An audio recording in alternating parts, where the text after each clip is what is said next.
Question एक लिखते हैं प्रीवियस ईयर जेई का, जो हम लोगों ने पिछले टर्म पे 2 थ्योरम पढ़ी थी, उन्हीं से रिलेटेड है। एक बार ट्राई करते हैं, करो नहीं आएगा तो फिर मैं बताता हूँ इसको। इम्पॉर्टेंट क्वेश्चन है, कभी एडवांस में पूछा गया, इजी और important question. Let f of x equal to x to the power alpha log of x base e for x greater than 0। f of 0 की वैल्यू 0 गिवन है। Follow rules theorem.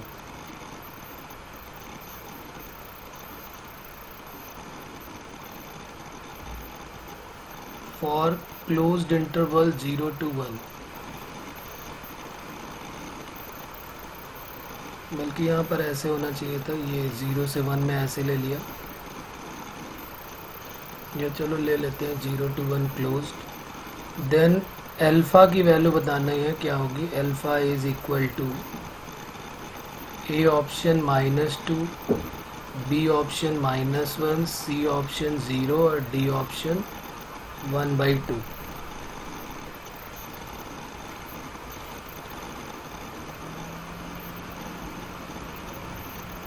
करो एक बार, try करो, देखते हैं, नहीं आएगा तो फिर बात करते हैं।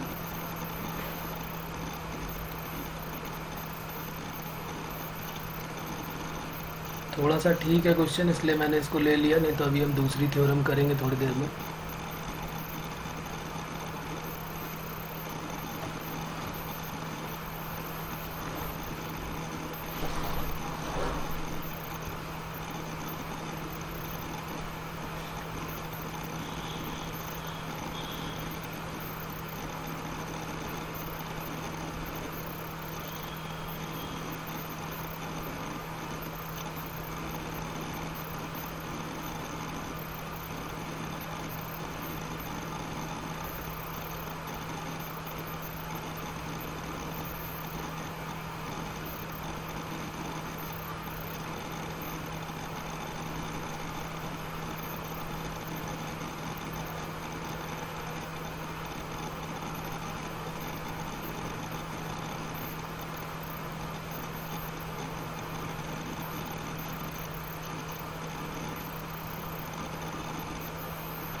आया क्या आंसर?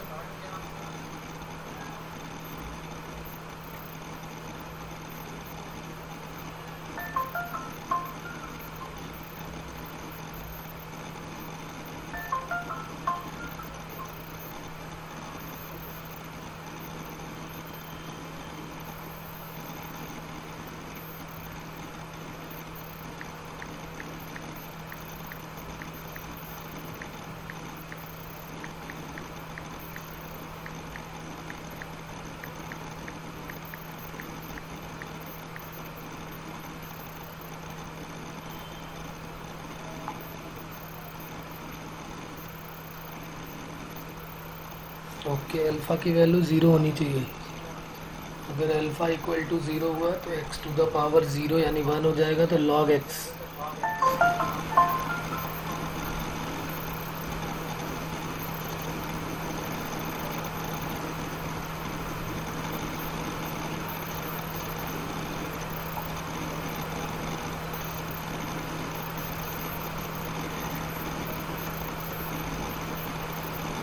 देखो कैसे करेंगे इसके बारे में बात करते हैं, अभी समझ में आ जाएगा कैसे करना है। सबसे पहले हम इसका देख लेते हैं कि हमें फंक्शन में जो गिवन है उसके बारे में बात करते हैं। ये गिवन है f(x) equal to x to the power alpha log x, और साथ में f ऑफ 0 की वैल्यू 0 गिवन है, और x पॉजिटिव नंबर के बारे में बोल रहा है। क्यों x पॉजिटिव नंबर के बारे में बोल रहा है? क्योंकि x के साथ है ना log, तो x में नेगेटिव या 0 तो पॉसिबल ही नहीं है। तो इसका मतलब पक्की बात है कि यहाँ पर जो फंक्शन हमारा f ऑफ x बनेगा वो बनेगा x to the power alpha log x base e when x greater than 0, और जब x की वैल्यू 0 होगी तो ये 0। तो अब इसको जो है रोल्स थ्योरम हमें इसमें सेटिस्फाई करानी है। तो सबसे पहली बात तो ये नेगेटिव के लिए जाएगा नहीं, तो इसका मतलब लेफ्ट हैंड लिमिट तो हमें निकालने की ज़रूरत ही नहीं है, हम राइट हैंड लिमिट निकालेंगे। और जैसे x की वैल्यू कुछ रखेंगे 0 समथिंग, और जब इसका मल्टीप्लाई करेंगे log के साथ तो 0 समथिंग इंटू log कुछ 0 हो जाएगा, और वैल्यू ऑफ द फंक्शन 0 पे 0 गिवन है। इसका मतलब ये राइट कॉन्टिन्यूअस हो गया। लेफ्ट कॉन्टिन्यूअस और राइट कॉन्टिन्यूअस फंक्शन भी हमने पढ़ा है डिफरेंशियबिलिटी में, ठीक है। तो ये राइट कॉन्टिन्यूअस हो गया एट x इक्वल टू 0 पर। उसके बाद लेफ्ट हैंड डेरिवेटिव और राइट हैंड डेरिवेटिव भी निकालना पड़ेगा, तो वो हम देख लेंगे कि हाँ ये है कि नहीं है, क्योंकि इसने बोला है रोल्स थ्योरम एप्लीकेबल है। तो left hand limit, right hand limit और वैल्यू ऑफ द फंक्शन सब इक्वल होने चाहिए। तो ज़रा यहाँ पर देखते हैं कि लेफ्ट हैंड लिमिट और राइट हैंड लिमिट में क्या डिफरेंस आएगा।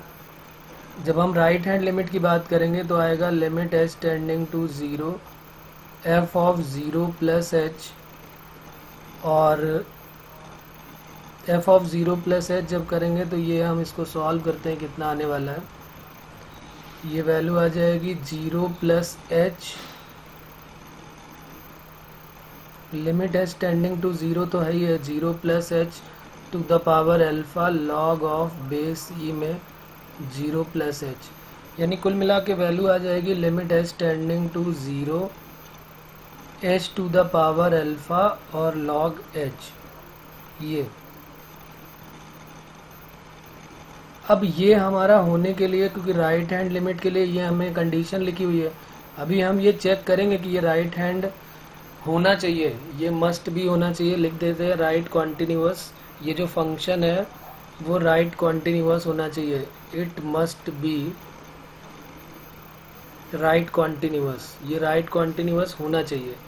अब वो वहाँ पर क्या है, इसको 0 होना पड़ेगा, क्योंकि 0 इंटू समथिंग ही तो हमने 0 पढ़ा हुआ है।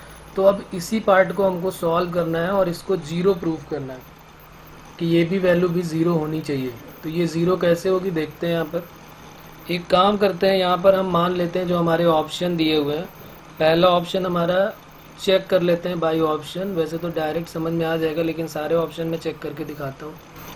अल्फ़ा की वैल्यू मान लिया -2 होती, तो अगर अल्फ़ा की वैल्यू -2 होती तो limit h tending to 0 h to the power -2 और ये log h हो जाता। तो क्या ये 0 बनता क्या? ज़रा इसको सॉल्व करते हैं, थोड़ा और सेट करते हैं।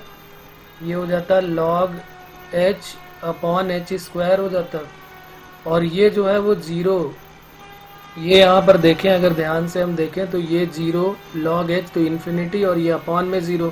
तो अब यहाँ पर जब इसकी वैल्यू निकालोगे तो ये क्या आने वाली है, log h upon h square. इसको डिफ्रेंशिएट कर लो चाहो तो 1 अपॉन h हो जाएगा, और ये 1 अपॉन h स्क्वायर का 2h हो जाएगा। तो कुल मिला के जब इसको सॉल्व करोगे तो ये वैल्यू इन्फिनिटी आने वाली है। बात समझ में आ रही ना, log h का 1/h और h स्क्वायर का 2h, तो 1 अपॉन 2h स्क्वायर हो जाएगी। और अगर 1 अपॉन 2h स्क्वायर में h की वैल्यू 0 रखेंगे तो इन्फिनिटी आएगी। तो इससे तो नॉट इक्वल टू 0 आ गया।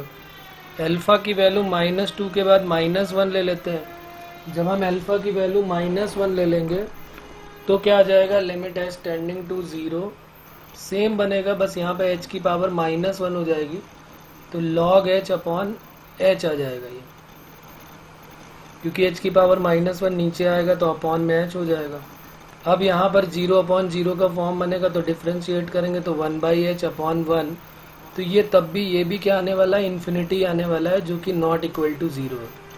अब जरा 0 लेके देख लेते हैं। जैसे ही 0 लोगे लिमिट h टेंडिंग टू 0, ये कितना हो जाएगा, h की पावर 0, तो ये क्या बन जाएगा, h की पावर 0 और इनटू में log h, तो h की पावर 0 तो 1 हो गया ना, तो ये बन गया log h। अब ये इसकी वैल्यू क्या होगी, इसकी वैल्यू कौन बताएगा कि इसकी वैल्यू क्या होनी चाहिए, तो इसके लिए ये कोई ऐसा डायरेक्ट नहीं पता चलेगा, इसकी वैल्यू बताएगा इसका ग्राफ। तो log h का ग्राफ जैसे ही ड्रॉ करते हैं हम, तो कुछ इस टाइप से जाता है ये, जैसे ये हमने मान लिया y एक्सिस है, तो ये ऐसे टच करता हुआ इस टाइप से ये log h का जाता है। तो जब x की वैल्यू 0 होती है, तो देखो जब x की वैल्यू 0 है तो ये जाके सीधे यहाँ कहीं माइनस इन्फिनिटी पे जाके टच करेगा, क्योंकि ये y की प्लस वैल्यू है और ये y की माइनस वैल्यू है, तो इसकी वैल्यू माइनस इन्फिनिटी आएगी, जो कि नॉट इक्वल टू 0 है। अब उसके बाद हमारा लास्ट बचता है अल्फा की वैल्यू 0 के बाद, अब बचता है अल्फा की वैल्यू -2, सॉरी अल्फा की वैल्यू 1/2, -2 तो हम पुट कर चुके हैं। तो अब यहाँ पर जरा देखते हैं, limit h tending to 0, h to the power यहाँ पर कितना हो जाएगा 1/2 log h। अब इसको जरा ले आते हैं नीचे, log h upon h to the power -1/2, limit h tending to 0, तो ये जो है अब इन्फिनिटी अपॉन इन्फिनिटी का फॉर्म बनेगा। अब इसको डिफ्रेंशिएट करो तो ये हो गया 1/h और h की पावर -1/2 हो जाएगा -1/2 h टू द पावर -3/2, तो ये हो गया माइनस का 2 तो आगे आ जाएगा, और लिमिट h टेंडिंग टू 0 तो चल ही रहा है साथ में, लिमिट h टेंडिंग टू 0, ये भी h जो है ये भी नीचे चला जाएगा मल्टीप्लाई में, तो -3/2 +1 हो जाएगा, तो -1/2, यानी ऊपर जाके ये h की वैल्यू क्या बन जाएगी, नीचे है -1/2, ऊपर जाके +1/2, और जैसे यहाँ h की जगह पे 0 पुट करोगे, तो इसको 0 पुट करोगे तो ये पूरी की पूरी वैल्यू क्या देने वाला है 0।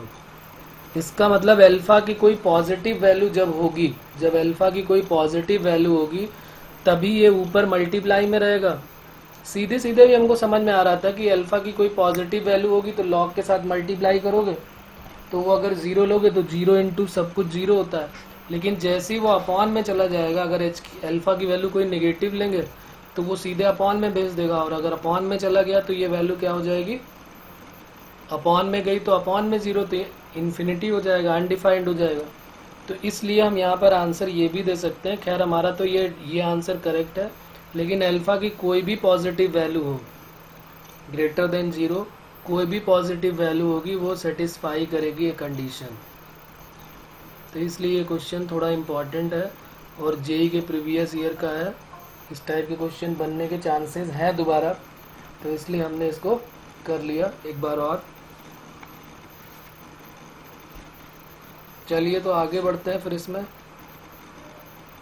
आ जाते हैं। नेक्स्ट थ्योरम एक हमारी है, उस पर बात करते हैं और फिर उनसे रिलेटेड भी क्वेश्चन करते हैं। नेक्स्ट थ्योरम का नाम लिख लेते हैं क्या है। ये हमारी ये जो दोनों थ्योरम थी ये बोर्ड में थी, अब जो थ्योरम बताने जा रहा हूँ वो बोर्ड में नहीं है। ये सारी बोर्ड में थी दोनों थ्योरम, अब जो थ्योरम हम करने जा रहे हैं वो बोर्ड में नहीं है, ये सिर्फ IIT JEE के लिए है। Intermediate mean value theorem.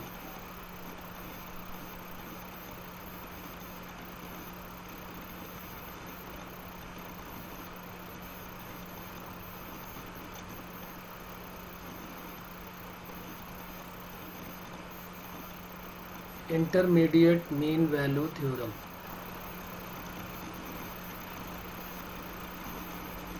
लिख लेते हैं, फिर इसको समझते हैं, फिर इसके क्वेश्चंस करते हैं। Let f(x) be a function which is continuous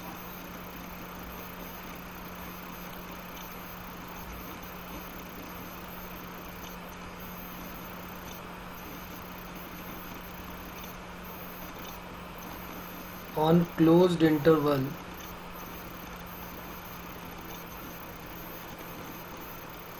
a, b and y0 हमने क्या है, कुछ एक नंबर ले लिया, y0 be real number lying between f of A and f of B, मतलब उसी x में एफ ऑफ ए रखा तो एफ ऑफ ए बन गया जब x की वैल्यू ए रखी, और जब x की वैल्यू b रखी तो एफ ऑफ बी बन गया। यानी हम ऐसे बोल सकते हैं कि y नॉट जो है या तो एफ ऑफ ए से बड़ा है और एफ ऑफ बी से छोटा है, या फिर ऐसा हो सकता है कि एफ ऑफ बी से छोटा हो, एफ ऑफ बी से बड़ा हो वाई नॉट और एफ ऑफ ए से छोटा हो, कुछ भी हो सकता है इन दोनों में। Then there is at least one C, then there is at least one C, एक कोई भी सी इनके बीच में एक ऐसा होगा जो ए और बी के बीच में लाई करेगा। C lies between A and B such that y not equal to f of C बोल सकते हैं, और ये एफ of A plus F of B whole upon 2, कोई भी एक वैल्यू एफ ऑफ C की ऐसी होगी जो इनके बीच में लाई करेगी, यानी F of A plus F of B upon 2 के इक्वल होगा। कह रहा कोई एक फंक्शन हमने मान लिया, जैसे मान लिया इसका ग्राफ भी ड्रॉ कर लेते हैं तो ज़्यादा आइडिया हो जाएगा हमें। ये हमारे पास कोई एक फंक्शन है, इस टाइप से हमने ड्रॉ कर लिया।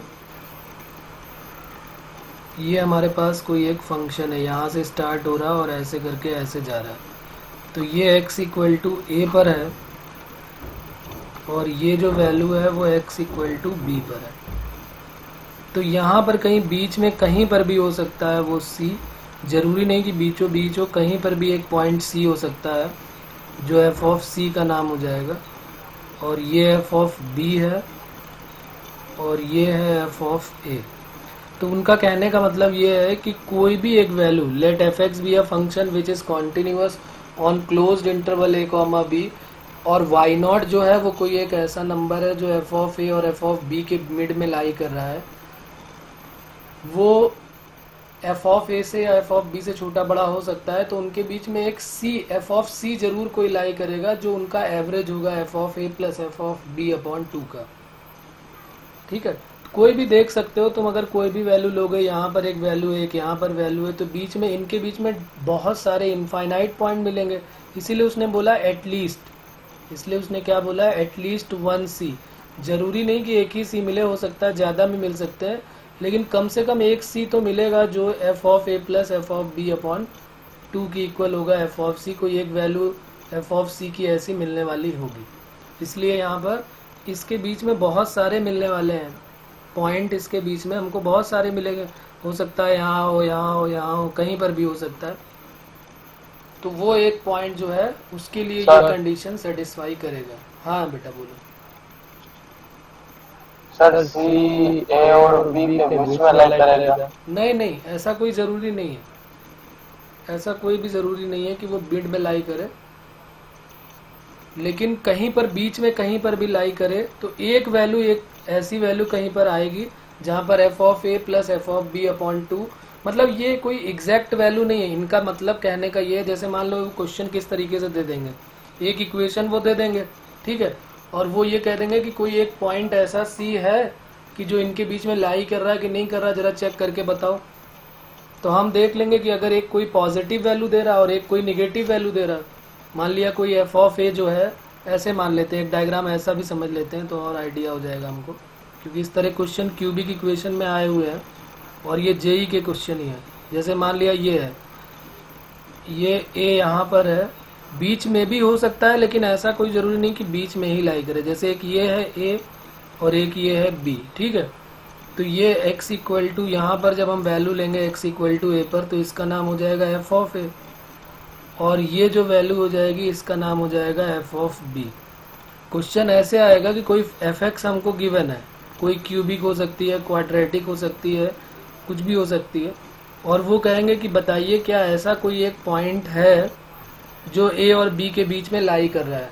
कोई एक इंटरवल ए कॉमा बी का दे देंगे, तो हम क्या करेंगे, एफ ऑफ ए की वैल्यू निकालेंगे। अगर मान लिया एफ ऑफ ए की वैल्यू पॉजिटिव आ गई, अच्छा यहाँ मैंने नेगेटिव मानी तो मान लिया नेगेटिव आ गई, और एफ ऑफ बी की वैल्यू पॉजिटिव आ गई, तो एफ ऑफ ए की वैल्यू नेगेटिव आई मतलब यहाँ कहीं पर होगा, और एफ ऑफ बी की वैल्यू पॉजिटिव आई तो यहाँ कहीं पर होगा। और अगर ये क्यूबिक इक्वेशन है तो पक्की बात है कि इसका एक प्लस इन्फिनिटी में जाएगा और एक माइनस इन्फिनिटी की तरफ टेंड करेगा। तो ये पक्की बात है कि नहीं पक्की बात है कि एक बार जरूर एक्स एक्सिस को कट करता हुआ जाएगा। भाई ये मिनिमम वैल्यू है, ये नीचे की तरफ जा रहा है ग्राफ, और ये जो है क्यूबिक का ग्राफ, सबको आइडिया है क्यूबिक का ग्राफ कैसे बनता है। माइनस इन्फिनिटी से प्लस इन्फिनिटी के बीच में हमेशा क्यूबिक की जो रेंज होती है वो माइनस इन्फिनिटी से प्लस इन्फिनिटी के मिड में लाई करता है। तो इसलिए यहाँ पर अगर हमने मान लिया कि एक वैल्यू पॉजिटिव है और एक वैल्यू निगेटिव है, तो हम ये पक्की बात कह सकते हैं कि अगर एक पॉजिटिव वैल्यू एफ ऑफ ए की आई है या निगेटिव आई है और एफ ऑफ बी की पॉजिटिव वैल्यू आई है, तो कोई एक वैल्यू जरूर ऐसी रही होगी जहाँ पर इस फंक्शन ने एक्स एक्सिस को कट किया होगा। एक्स एक्सिस को कट किया होगा मतलब वाई की वैल्यू 0 वहाँ पर रही होगी। और अगर एक बार एक्स एक्सिस को कट किया, इसका मतलब एटलीस्ट 1 रूट तो मिलने वाला है, क्योंकि रूट्स कैसे मिलते हैं, जब वो एक्स एक्सिस को कोई फंक्शन कट करता है तब। बात क्लियर हो रही बेटा? अभी करते हैं क्वेश्चन, ये नई चीज़ है तो हमें थोड़ा सा प्रॉब्लम क्रिएट करेगी। अभी क्वेश्चन करेंगे तो आइडिया हो जाएगा। दोनों तरह के क्वेश्चन अभी मैं करता हूँ। यहाँ पर किसी को कोई और कुछ पूछना है? यस और नो? No, okay. तो लिख लेते हैं क्वेश्चन, फिर आते हैं अपने उसमें और क्वेश्चंस में। पहले एक इजी सा क्वेश्चन लिख लेते हैं। इसमें इन्होंने दिया हुआ है let the function be differentiable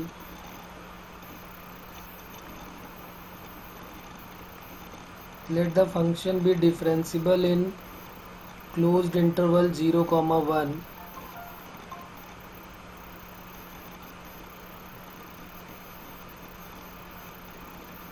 then हमको प्रूफ करना है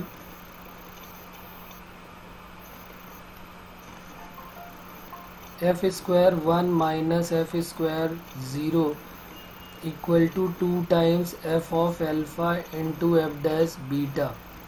अब इसमें से इसको के मान सकते थे, वो यहाँ कहते थे कि यहाँ पर के है, तो बताओ के की वैल्यू क्या होगी।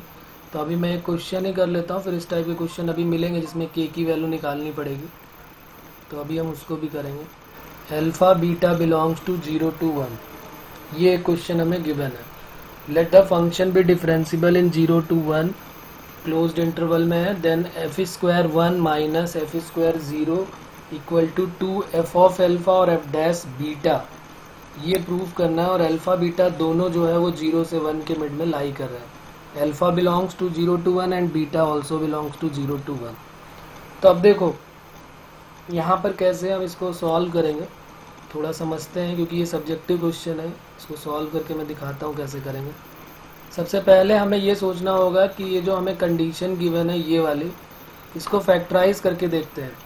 तो हमें क्या मिलेगा, F of 1 plus F of 0, एक तो ये मिलेगा ए स्क्वायर माइनस बी स्क्वायर ए प्लस बी, और एक मिलेगा ए माइनस बी, और ये है 2 एफ ऑफ एल्फा और एफ डैश बीटा।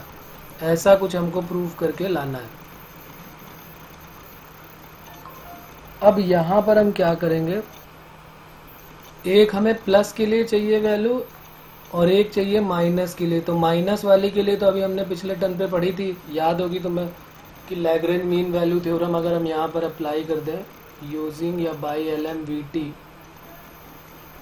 तो क्या होता था formula, F dash C equal to होता था F B minus F A upon B minus A. तो यहाँ पर जब अप्लाई करोगे तो यहाँ पर इन्होंने बोला है कि अल्फा जो है या बीटा जो है, तो बीटा क्योंकि हमें एफ डैश में चाहिए बीटा, तो पहले बीटा ले लेते हैं। बीटा बिलोंग्स टू 0 to 1 है, तो एफ डैश बीटा की वैल्यू क्या हो जाएगी, एफ ऑफ ये ए है और ये बी है, तो f of 1 minus F of 0 upon 1 minus 0। तो 1 माइनस 0 तो खैर 1 हो जाएगा। तो यहाँ से हमारा रिलेशन जो आएगा वो एफ डैश बीटा की वैल्यू क्या आ गई, F of 1 minus F of 0। ये एक इक्वेशन बन गई। दूसरा हमें साफ साफ समझ में आ रहा है कि एक प्लस करके अपॉन में 2 भी है हमारे पास। तो अभी हमने थोड़ी देर पहले पढ़ा using intermediate value theorem.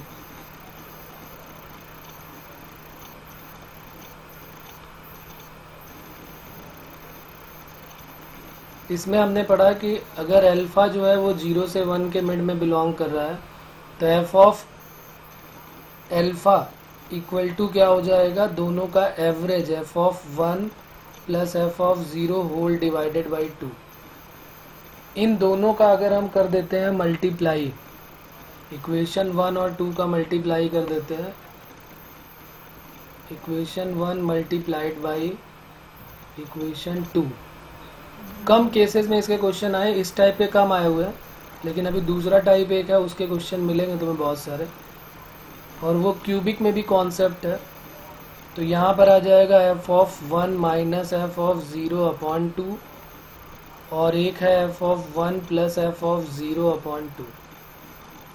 Sorry, एक में ही 2 है, दूसरे में 2 मत लेके आना है। तो ये हो गया हमारा। तो अब क्या करेंगे, इन दोनों को मल्टीप्लाई कर दो, क्रॉस मल्टीप्लाई जैसे करोगे तो 2 तो इधर आ जाएगा, और उसके बाद हमारा जो आंसर चाहिए था वो मिल चुका है। 2 f of alpha f dash beta equal to f square 1 minus f square 0। ये हमारा प्रूफ हो गया।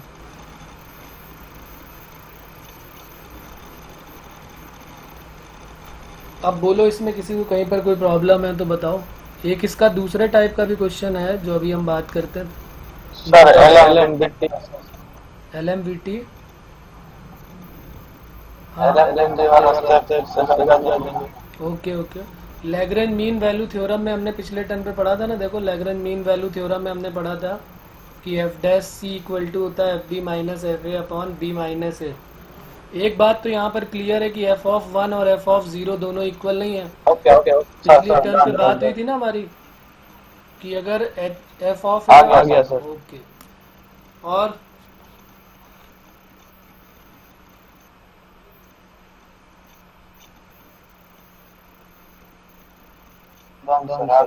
ओके बेटा, चलिए तो फिर एक क्वेश्चन और लिख लेते हैं। ये तो खैर क्यूबिक में भी अभी हम पढ़ेंगे, जब क्वाड्रेटिक इक्वेशन में पढ़ा था हमने लास्ट ईयर। एक क्वेश्चन लिख लेते हैं, इसका भी इस टाइप का, इस चैप्टर से रिलेटेड भी है। क्वेश्चन है हमारा,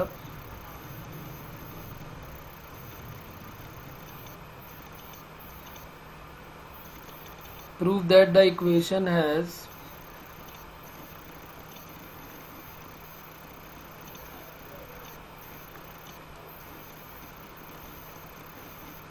has a root on given interval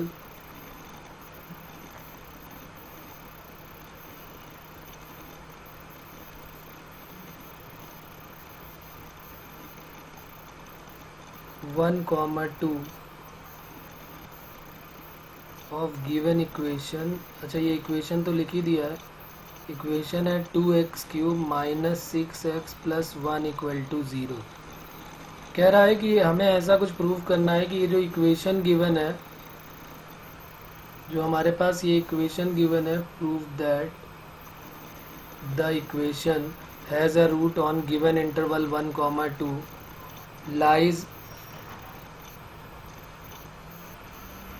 lies in given interval।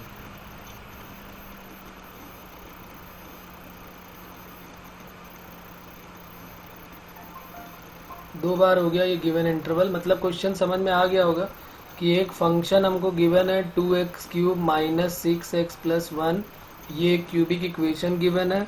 हमें कुल मिला के ये प्रूव करना है कि 1, 2 के बीच में इसका एक रूट जरूर होना चाहिए। क्या रूट होगा वो हम नहीं निकाल सकते, लेकिन हम ये ज़रूर बता सकते हैं कि इसका कम से कम एक रूट जो होगा वो इसके मिड में लाई करेगा, एटलीस्ट 1 रूट। कैसे पता चलता है वो देखते हैं। हम क्या करते हैं कि जो वैल्यू हमारे पास गिवन है ए और बी की, जैसे यहाँ पे 1 और 2 गिवन है, तो ये हो जाएगा ए और बी। तो एफ ऑफ 1 की वैल्यू निकालेंगे, तो एफ ऑफ 1 की वैल्यू क्या आ जाएगी, 2 × 1 6 × 1 प्लस 1, तो ये आ जाएगी 3 माइनस 3 आ जाएगी वैल्यू। और एक एफ ऑफ 2 वैल्यू निकालेंगे, 2 का क्यूब 8 हो जाएगा, 6 × 2 प्लस 1 16 माइनस 12 प्लस 1, तो ये हो जाएगा 16 माइनस 12 4 प्लस 1 5। तो एक वैल्यू हमारी आ गई -5, एक वैल्यू 5 आ गई, और एक वैल्यू आ गई -3। तो -3 यहाँ कहीं पर होगा और y की वैल्यू 5 कहीं यहाँ पर होगी। और 1 और 2 पे हमको देखना है, तो 1 पे वैल्यू जो है वो 1 पे जो है ये 3 दे रहा है और ये दे रहा है 2 पे, 2 पे वैल्यू 5 दे रहा है। तो ये 1 पॉइंट हो गया और ये 2 पॉइंट हो गया, तो एक यहाँ पर आ रहा है और एक यहाँ पर आ रहा है। और ये एक क्यूबिक इक्वेशन है जिसकी रेंज -इन्फिनिटी से +इन्फिनिटी होती है, क्यूबिक इक्वेशन की रेंज। तो ये पक्की बात है कि ये -इन्फिनिटी से +इन्फिनिटी के बीच में जाएगा। और ये भी पक्का है कि वो एक्स एक्सिस को एक जगह पे ज़रूर कट करेगा। तो इसका मतलब क्या हम ये बोल सकते हैं कि हाँ, इसका एक रूट जो है वो इस इंटरवल में लाई करेगा। तो हम यहाँ पर लिख देते हैं then one root lie between 1, 2।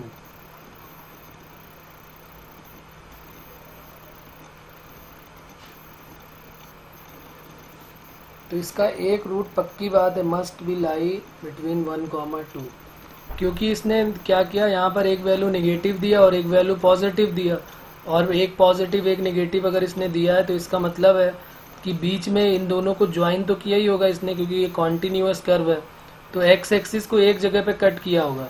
और जब कोई ग्राफ, हम 10 से पढ़ते आ रहे हैं या 9 से पढ़ते आ रहे हैं कि जब कोई ग्राफ एक्स एक्सिस को कट करता है तो इसका मतलब वो उसके क्या होते हैं, रूट्स होते हैं। तो ये पक्की बात हो गई कि इसका एक रूट कम से कम ये ज़रूर होने वाला है।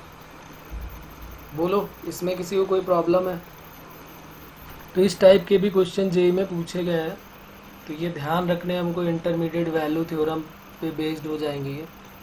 एक और इक्वेशन मैं दे रहा हूँ, ज़रा इसके भी रूट्स बताओ, क्या ये भी रिलाई करेंगे? क्या एफ एक्स इक्वल टू है x³ माइनस √x+4, ये एक क्यूबिक गिवन है, कह रहा है चेक करना है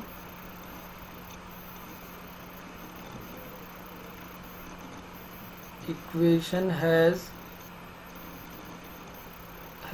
अ सॉल्यूशन इन इंटरवल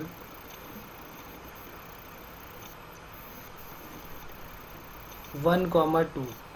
कह रहा है कि 1, 2 में इस क्वाड्रेट, इस क्यूबिक इक्वेशन को आप चेक करके बताओ कि क्या इसका एक सोल्यूशन 1 से 2 के मिड में लाई कर रहा है कि नहीं। एक सोल्यूशन का मतलब उसका एक रूट, इसका एक रूट 1, 2 के मिड में लाई कर रहा है कि नहीं कर रहा है। तो हमारा वही मेन मेथड वही है कि हम क्या करेंगे,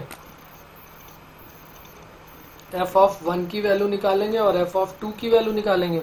और अगर f(1) इक्वल टू, मतलब f(1) और f(2) अगर अपोजिट साइन के आ गए तो ये पक्की बात है। अगर दोनों सेम साइन के आएंगे तो नहीं बोल सकते हो तुम, लेकिन अगर एक अपोजिट आ गया, एक पॉजिटिव एक नेगेटिव, या एक नेगेटिव एक पॉजिटिव आ गया, तो एक रूट मस्ट भी लाई होने की कंडीशन यही है कि एक पॉजिटिव होना चाहिए और एक जो है वो नेगेटिव होना ही चाहिए।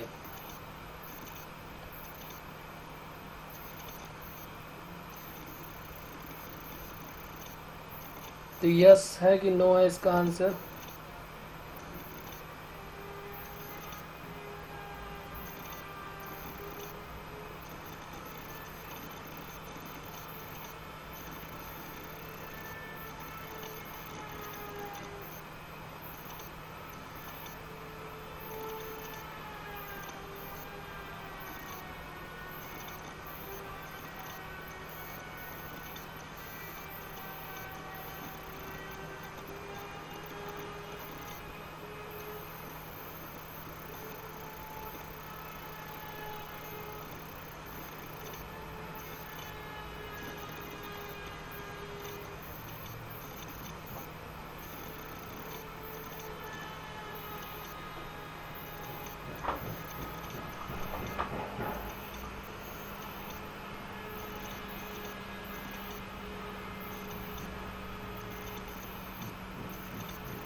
ओके, देखते हैं। हाँ सही है। यहाँ पर क्या करेंगे, जो हमारे पास फंक्शन है उसमें एफ ऑफ 1 निकाल के देखते हैं। तो एफ ऑफ 1 की वैल्यू क्या हो जाएगी, 1 क्यूब 1 और 1 प्लस 4 5। रूट 5 की वैल्यू इतनी तो आइडिया हमको आई है कि 2 से बड़ा होने वाला है, 2.4 या 2.3 समथिंग आएगा। तो 1 माइनस 2 पॉइंट समथिंग कुछ भी होगा तो ये वैल्यू निगेटिव देने वाला है।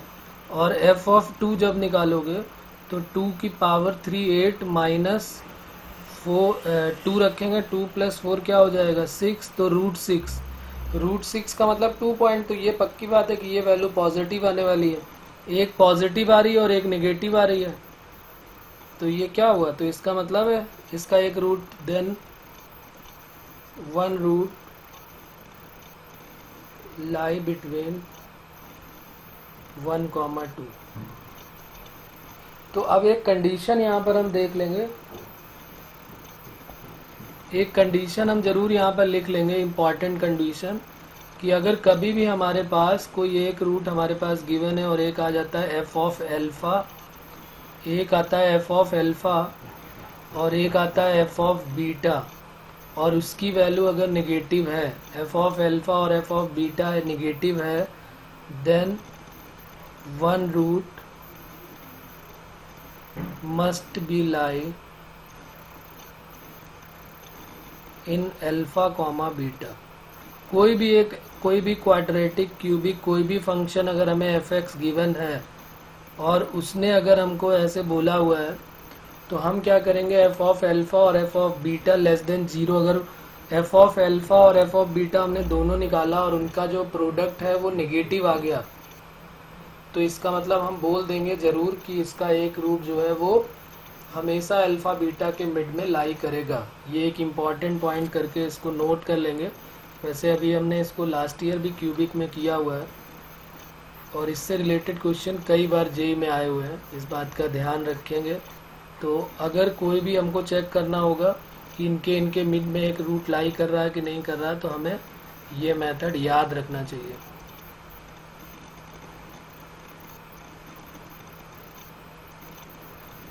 ठीक है बच्चों, तो ये हो गया हमारा एक और जेई से related programme.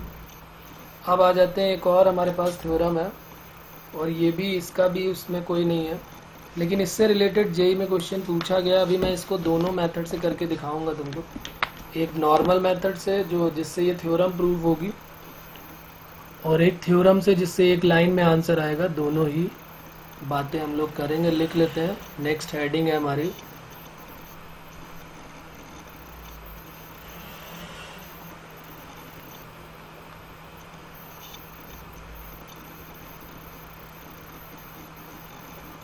Cauchy mean value theorem.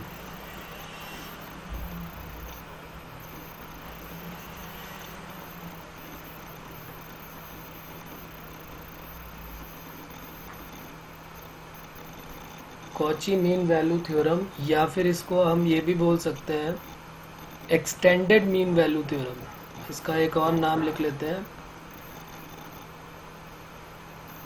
Extended mean value theorem.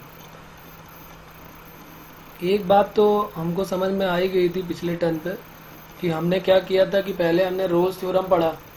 Rolle's theorem जब हमने किया तो हमने देखा कि रोल्स थ्योरम में एफ ऑफ ए और एफ ऑफ बी अगर इक्वल होते तो एफ डैश सी की वैल्यू 0 होती थी। तो रोल्स थ्योरम कब अप्लाई करते थे, जब f of A equal to f of B होता था। फिर हमने दूसरी थ्योरम पढ़ी, उसी को एक्सटेंडेड फॉर्म हो गया LMVT, Lagrange mean value theorem. उसमें हमने पढ़ा कि भाई जब एफ ऑफ ए और एफ ऑफ बी इक्वल नहीं होंगे तो फिर क्या होगा, जब एफ ऑफ ए और एफ ऑफ बी इक्वल नहीं होंगे तो फिर फॉर्मूला थोड़ा सा चेंज हो जाएगा, F dash C equal to F B minus F A upon B minus A हो जाएगा।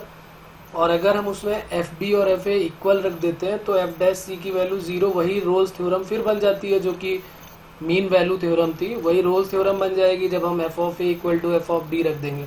वही कुछ काम यहाँ पर भी है। कॉची मीन वैल्यू थ्योरम जो है वो एक्सटेंडेड मीन वैल्यू थ्योरम है, मतलब जो रोल्स थ्योरम है उसी का एक्सटेंडेड फॉर्म है। जो रोल्स थ्योरम कह सकते हैं या जो कह सकते हैं जो LMVT है उसका एक्सटेंडेड फॉर्म है। 2014 में इसका एक क्वेश्चन पूछा गया है। इसको हम दोनों मेथड से करेंगे, रोल्स थ्योरम से भी करेंगे और उससे भी करेंगे। तो पहले हम करते हैं इसका प्रूफ और इसके बारे में लिखते हैं कि ये है क्या। उसके बाद फिर इसके क्वेश्चंस करते हैं और फिर देखते हैं जो 2014 में आया है वो कौन सा क्वेश्चन था। लिख लेते हैं क्वेश्चन। इफ टू फंक्शन, अभी तक फंक्शन एक ही गिवन रहता था, अब यहाँ पर दो फंक्शन गिवन होंगे। इफ टू फंक्शन, तो हमें पहचान हो जाएगी कि भाई दो फंक्शन गिवन है, मतलब इसमें जो है ना तो रोल्स थ्योरम अप्लाई हो सकती है और ना ही एलएमबीटी अप्लाई हो सकती है, लैग्रेंज मीन वैल्यू थ्योरम। तो फिर तीसरी यही बचती है, Cauchy mean value theorem. Let या if two function F x and phi X या जी एक्स, जो भी कह दो, चलो जी एक्स लिख देते हैं। If two function F x and g x are such that number one,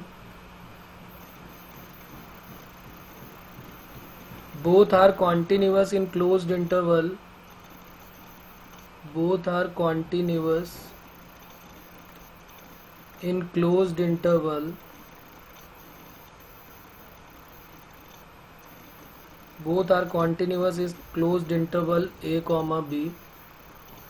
second हो जाएगा both are differentible in open interval, both are differentible in open interval. Same वही कंडीशन बन रही, देखो उसमें भी यही था, इसमें भी यही है।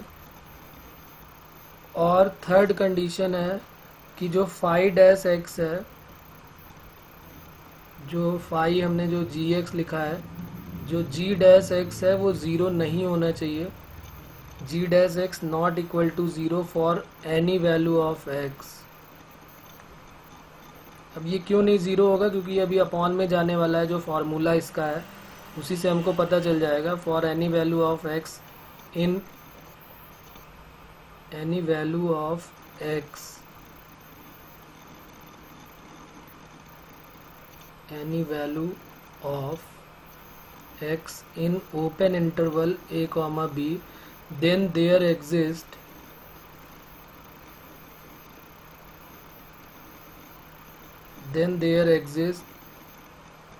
at least one value of c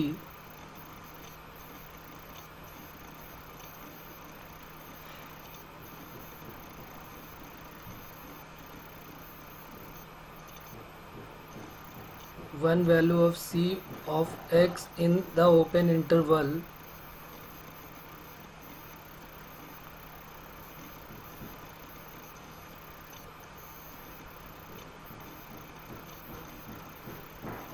a comma b such that, एक फार्मूला यहाँ पर आ जाएगा, उसी के बारे में बात करनी है बस। और वो फार्मूला है F B minus F A upon G B minus G A equal to F dash C upon G dash सी।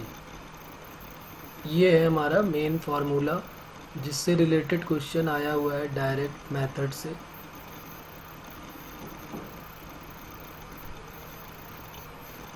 दो फंक्शन हमारे पास गिवन होंगे। पहली पहचान ये हो जाएगी कि अगर दो फंक्शन गिवन है तो Cauchy mean value theorem use करेंगे। दूसरी बात क्या है कि ये दोनों फंक्शन कॉन्टिन्यूअस डिफरेंशिबल, और उसके बाद जो अपॉन वाला है वो ज़ीरो नहीं होना चाहिए। ये सभी को पता है खैर कि अपॉन वाला ज़ीरो नहीं होता है। तो दोनों ही कंडीशन फॉलो होनी चाहिए, कॉन्टिन्यूटी और डिफरेंशिबिलिटी।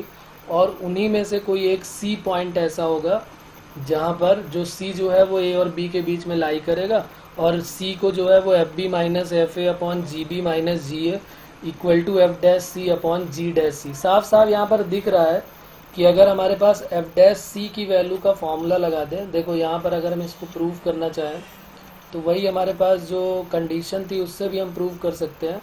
और ये साफ साफ दिख भी रहा है कि एफ डैश सी का फॉर्मूला अगर हम एल एम बी टी लगाते हैं तो क्या बन जाएगा, F B minus F A upon B minus A.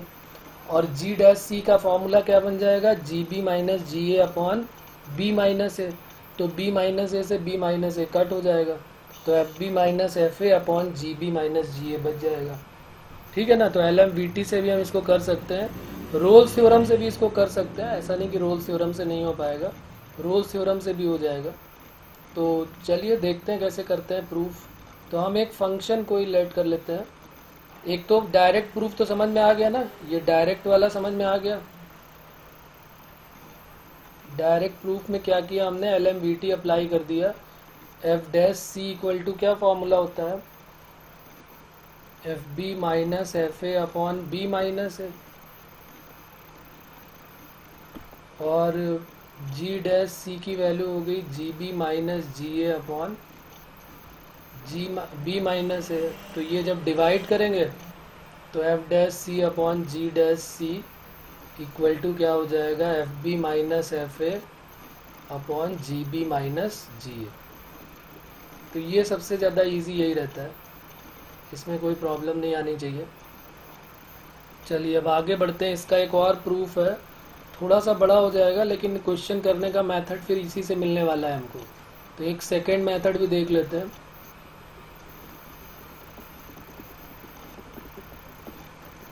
Second method में क्या है, हमने कोई एक फंक्शन लेट कर लिया इन्हीं के टर्म में। जैसे हमने लेट कर लिया, लेट द फंक्शन बी, कोई h एक नया फंक्शन लेट कर लिया, h of t equal to हो जाएगा f ऑफ t माइनस कोई लैम्डा एक कांस्टेंट लेट कर लिया, lambda times g of t। ऐसे करके कोई एक फंक्शन, इन दोनों से रिलेटेड कोई एक फंक्शन लेट कर लिया डिफरेंस में, और लिख दिया यहाँ पर लैम्डा क्या है, कांस्टेंट है। अब जरा देखते हैं यहाँ पर हम यहाँ पर कौन सा थ्योरम यूज करेंगे। रोल्स थ्योरम अप्लाई करेंगे। यहाँ पर रोल्स थ्योरम क्या कहती है कि पहली बात तो h ऑफ ए और h ऑफ बी को इक्वल कर दो, और दूसरी बात h डैश सी को 0 कर दो। तो जरा h ऑफ ए निकाल लेते हैं, कितना आएगा यूजिंग रोल्स थ्योरम। तो जरा h ऑफ ए निकालो, कितना आएगा। तो h ऑफ ए की वैल्यू आएगी f of A minus lambda time g of A, और h ऑफ b की वैल्यू क्या आएगी, h ऑफ b, सॉरी यहाँ पर h ही आएगा, ये f आएगा। तो ये हो जाएगा f of b minus lambda time g of b।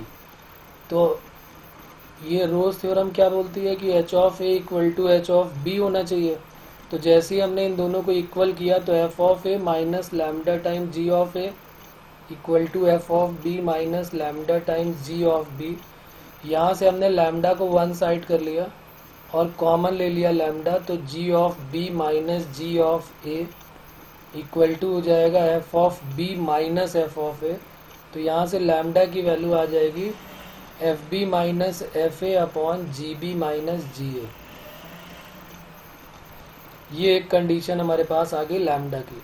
तो ये हमारी तब मिली जब हमने रोल्स थ्योरम यहाँ अप्लाई कर दिया। दूसरा हम क्या करेंगे, दूसरा हमें रोल्स थ्योरम में क्या बताया गया था, पहली कंडीशन थी कि h of a equal to h of b होना चाहिए, और दूसरी कंडीशन थी कि उसका जो डेरिवेटिव है वो 0 होना चाहिए। वही यहाँ पर अप्लाई करने जा रहा है। तो h डैश c की वैल्यू क्या होनी चाहिए, 0। तो h डैश c की वैल्यू 0 का मतलब क्या हो गया, f dash c minus lambda times G dash C की वैल्यू 0। तो F dash C equal to क्या हो गया, lambda times G dash C, और लैम्डा की जो वैल्यू ये आई है उसको यहाँ पर पुट कर देते हैं और जी डैश सी को अपॉन में भेज देते हैं। तो F dash C upon G dash C ये आ गया, और इक्वल टू आ गया लैम्डा, और लैम्डा की वैल्यू कितनी है, F B minus F A upon G B minus G A. तो ये हमारा दूसरा मेथड से प्रूफ हो गया कॉची मीन वैल्यू थ्योरम। इसमें भी कोई खास प्रॉब्लम नहीं आनी चाहिए, कोई एक फंक्शन लेट कर लिया और उसके बाद सॉल्व कर दिया, खास कोई प्रॉब्लम नहीं होगी इसमें भी। लेकिन चलिए अब एक क्वेश्चन करते हैं जो 2014 में आया हुआ था इससे रिलेटेड, और एक बार ही नहीं कई बार और भी आए हुए हैं, तो एक बार ढूंढोगे तब तुम्हें आइडिया हो जाएगा। लिखते हैं ये क्वेश्चन क्या था, और इनको दोनों मेथड से सॉल्व करके मैं दिखाता हूँ। एक तो डायरेक्ट मेथड से जिसमें कॉची का यूज़ नहीं करेंगे। नोट कर लिया सभी ने, हो गया यहाँ तक, से और no.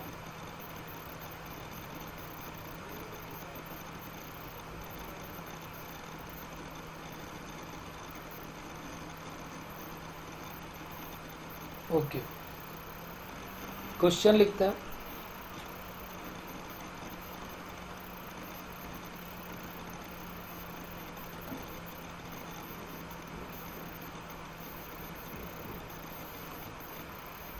Let fx and gx be differentiable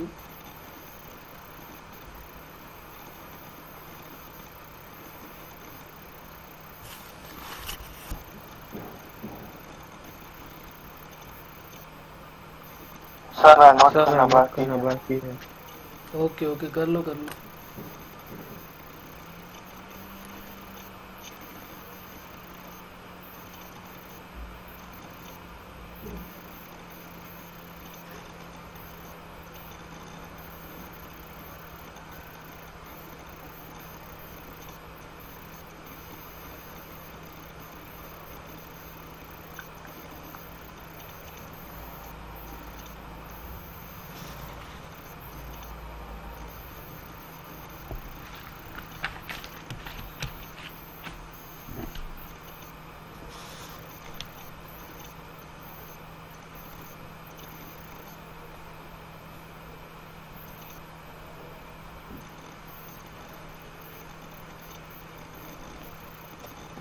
Okay. Let fx and gx be differentiable for x lies between 0 and 1 such that f of 0 equal to 2, g of 0 equal to 0, f of 1 equal to 6. Let there exist a real number c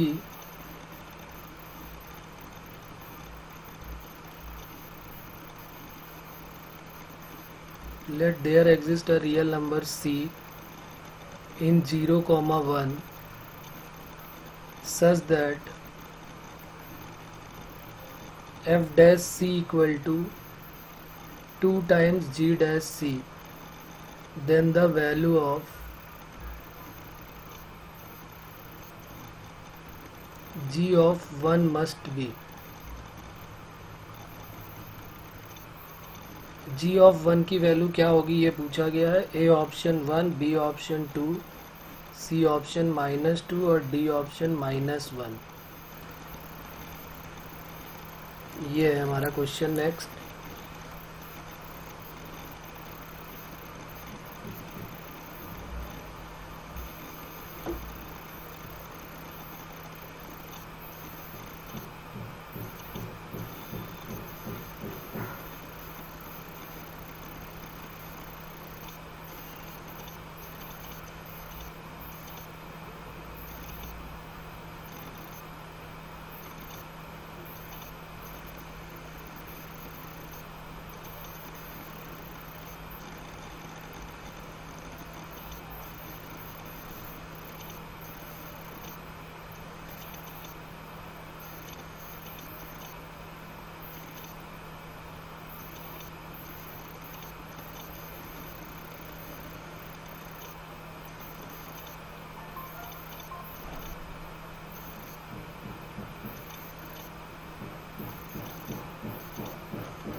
तो दो function हमारे पास given है, तो पक्की बात है यहाँ पर दिख भी रहा है सारा कुछ गिवन है। लगा दो कॉची मीन्स वैल्यू थ्योरम। एक लाइन में आंसर आ जाना चाहिए, इतना टाइम क्यों लग रहा है? सारी वैल्यूज तो गिवन ही है। दो फंक्शन है मतलब Cauchy mean value theorem use होने वाली है और यूज कर देते हैं। फॉर्मूला भी हमारे पास है, कंडीशन भी सारी ऊपर गिवन ही है। F dash C upon G dash C equal to F B minus F A upon G B minus G A. सबकी वैल्यू पुट कर दो, आंसर आ गया। और नहीं आ रहा तो बताओ फिर।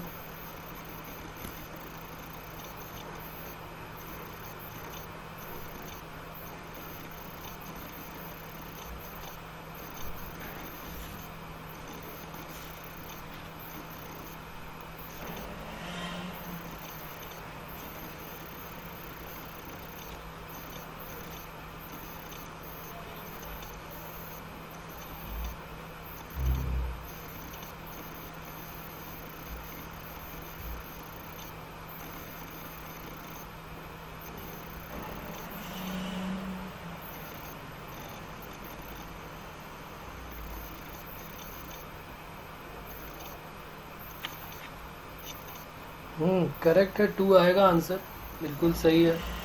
देखो यहाँ पर सब कंडीशन गिवन है, एफ डैश सी की जगह पे हम रख सकते हैं 2 times G dash C upon G dash सी। एफ बी की वैल्यू, ये एफ ए जो है उसका मतलब है एफ ऑफ 0 और एफ बी का मतलब है एफ ऑफ 1। तो एफ बी का मतलब हो गया f of 1 minus F of 0 upon g of 1 minus ji of 0। तो एफ ऑफ 1 की वैल्यू है 6, एफ ऑफ 0 की वैल्यू है 2, जी ऑफ 1 की वैल्यू हमको फाइंड आउट करनी है और जी ऑफ 0 है 0। तो 4 अपॉन जी ऑफ 1 और ये कट हो गया, तो जी ऑफ 1 क्रॉस मल्टीप्लाई कर दिया तो 4 अपॉन 2, तो 2 आंसर आ गया। खत्म कहानी, 2 लाइन का क्वेश्चन, सीधे सीधे आंसर आ जाएगा। ठीक है, तो और हम प्रूफ जैसे हमने किया था उस टाइप से भी लेट करके भी कर सकते हैं, लेकिन अब उसकी ज़रूरत नहीं है, हम सीधे सीधे इसी तरीके से करके सीधे आंसर ले आएंगे अपना। अब ये 2014 में थोड़ा घुमा के कैसे पूछा गया था वो देख लेते हैं। If f and g are differentiable function in closed interval 0,1 satisfying f of 0 की value 2 equal to g of 1, g of 0 की वैल्यू 0, f of 1 की value 6, then for some c belongs to closed, नहीं ये open interval का एक sign ऐसा भी होता है ना कि क्लोज्ड इंटरवल को घुमा दिया इन्होंने। ए ऑप्शन में दिया हुआ था F dash C equal to 2 times G dash C, B option में गिवन था 2 times F dash C equal to ji dash C, 2 times F dash C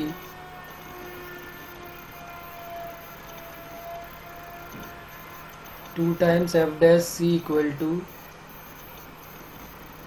3 times G dash C और D है F dash C equal to ji dash C. तो ये 4 option हमारे पास given थे। अब इसका सलूशन बताओ ज़रा क्या होगा।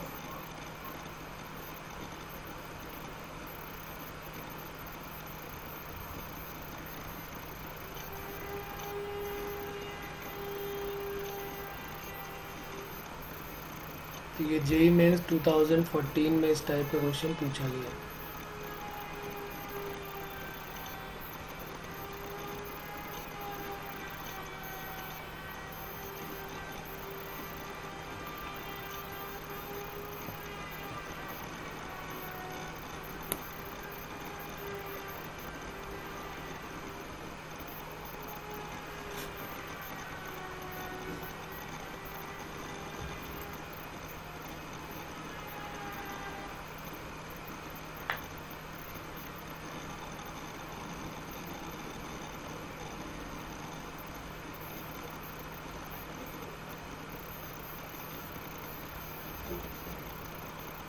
बी ऑप्शन आ रहा है 2f dash C equal to ji dash C. Okay, बड़ी जल्दी चेक कर लिया, एक बार और रीचेक करो।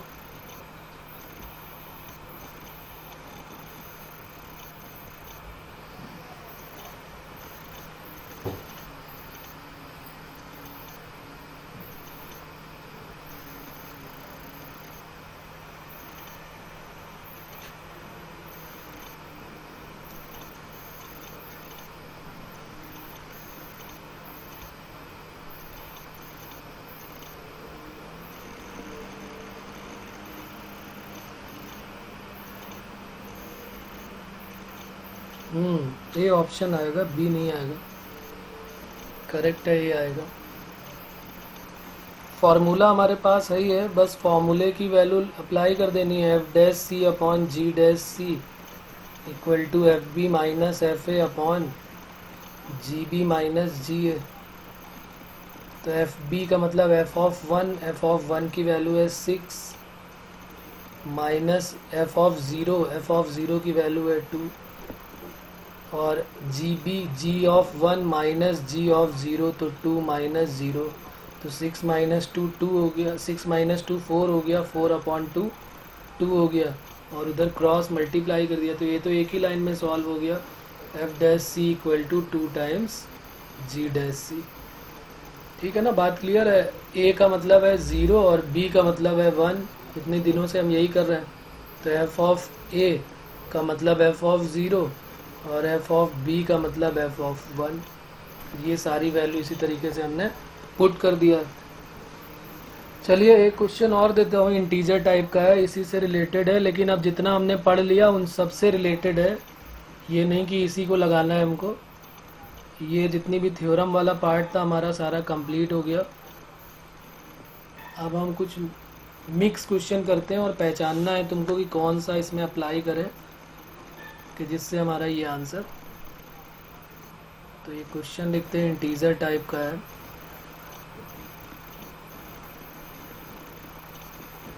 क्वेश्चन है let f such that 2 to 7 tending to 0 to infinity। ये एक फंक्शन के बारे में दिया हुआ है। B a continuous and differentiable if, ऐसे कंडीशन गिवन है कुछ, F of 7 minus F of 2 whole divided by, यहाँ मल्टीप्लाई में F square 7 plus F square 2 plus F of 2 into F of 7 divided by 3 equal to K times F square C into F dash C, where C belongs to 2 to 7 open interval. Then K की value बतानी है क्या होगी। Integer type का मतलब है 0 से 9 के मिड में ही आंसर हमको देना है। तो करिए सॉल्व, देखिए इसमें भी दिमाग लगाइए आप अपना। तो नहीं होगा तो फिर मैं बताता हूँ कैसे करेंगे। एक बार सोचो इसमें कौन सी थ्योरम अप्लाई करें कि जिससे कुछ इस टाइप का कंडीशन बने। और फंक्शन भी यहाँ पे एक्चुअली में नहीं गिवन है, तो फंक्शन भी हमें क्वेश्चन देख के आइडिया होना चाहिए कि कौन सा फंक्शन हमें लेट करना पड़ेगा।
चलो देखते हैं कैसे करेंगे, प्रॉब्लम हो रही है शायद। यहाँ पर साफ साफ दिख रहा है कि ये a है और ये b है, तो a माइनस बी बन रहा है, a स्क्वायर है, b स्क्वायर है और a b है।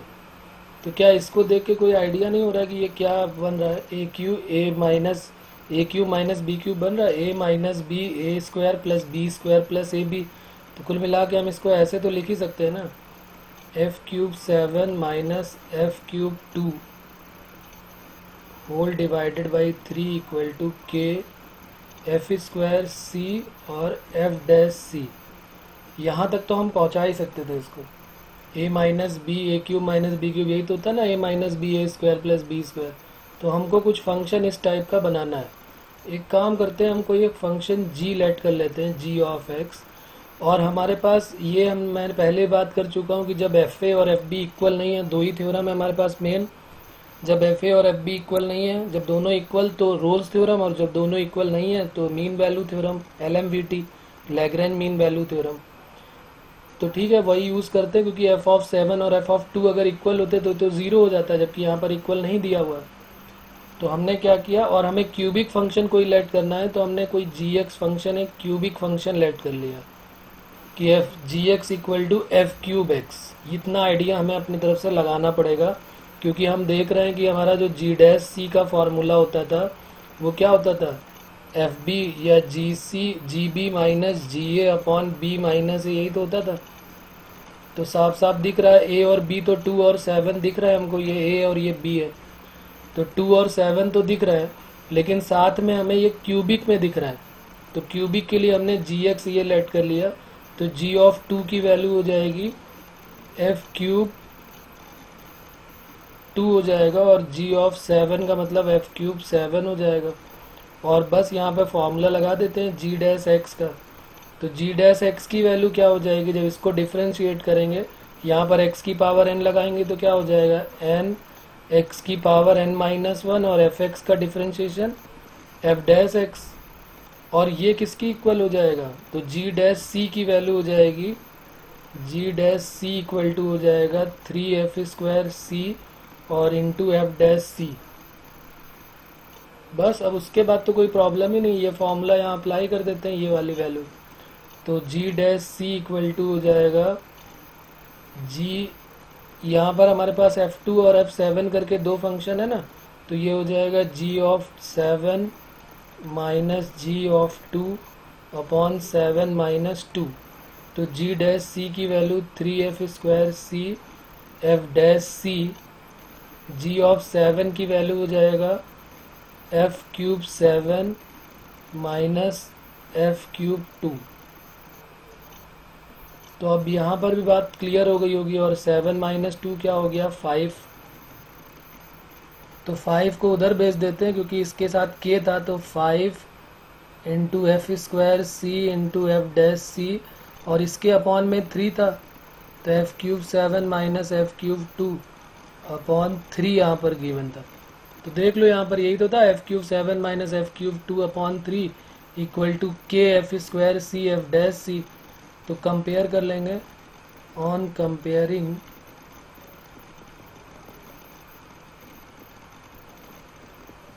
इसको कोई इक्वेशन लेट कर लेते हैं, ये इक्वेशन 1 है। तो जैसे इससे कंपेयर करेंगे तो हमारी वैल्यू आ जाएगी के की,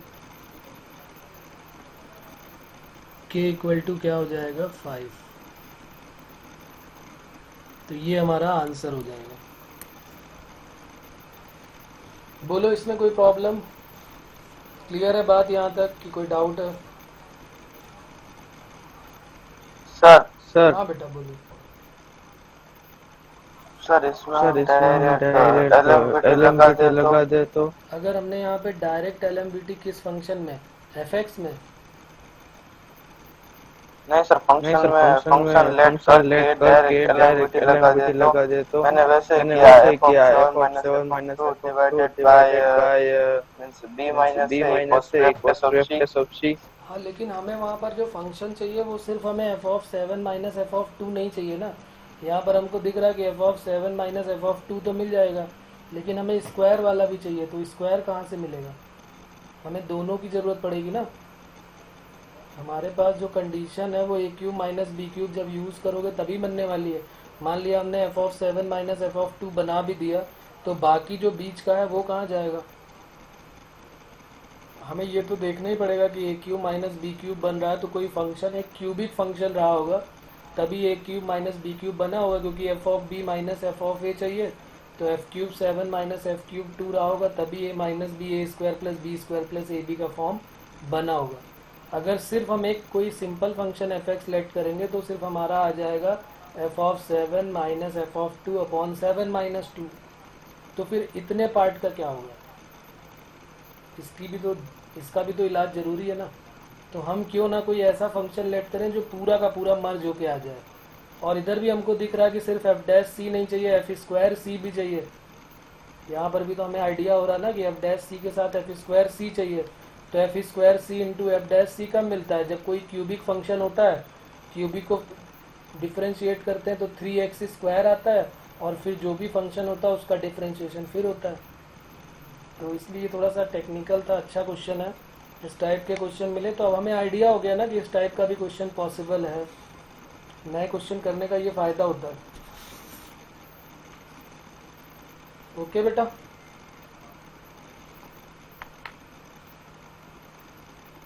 चलिए मिलते हैं फिर अगले टर्न पे। ओके।